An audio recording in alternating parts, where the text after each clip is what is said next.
Okay, kwa majina naitwa Juma Abdalla Swale, mimi ndio head coach wa Sofapaka.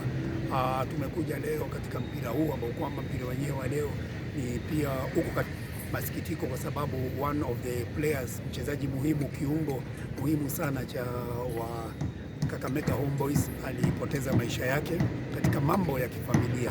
So mpira wa leo katika baina ya katika masikitiko na mpira tena kama wa ligi. So tunajaribu pia kuja kuomboleza na wenzetu. Mchezaji ni kama vile mchezaji wangu ambaye kwamba kila mtu hapo ndipo atapita, but kitu muhimu sana nimesema tumekuja kung'ang'ana, at least tunaweza kucheza vizuri, tuone kama tunaweza kupata alama yoyote. Chochote tutakachopata tutashukuru Mwenyezi Mungu katika mpira wa leo, kwa sababu nimepewa nafasi, nimechukua ndio game yangu ya pili, mchezo wangu wa pili kutoka nianze na Sofapaka.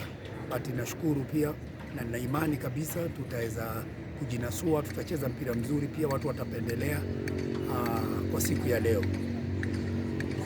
Kazi ya mpira mimi ndio nilianza na Thika United kwa miaka kama 9, katoka Thika United nimekuwa FC Leopard, nimekuwa hata hapa jirani yetu hapa Vihiga, nikawasaidia, walikuwa katika halini hino Sofapaka iko nao, nikawasaidia, nikawawacha ndani ya ligi, wakarudi wakachukuliwa na kochi mwingine anaitwa George Liu, mimi nikaenda zangu Talanta. Sasa hata nimerudi hii kiwanja Kakamega naijua vizuri sana, hii ndio ilikuwa home ground yangu wakati nikiwa Vihiga Bullets, na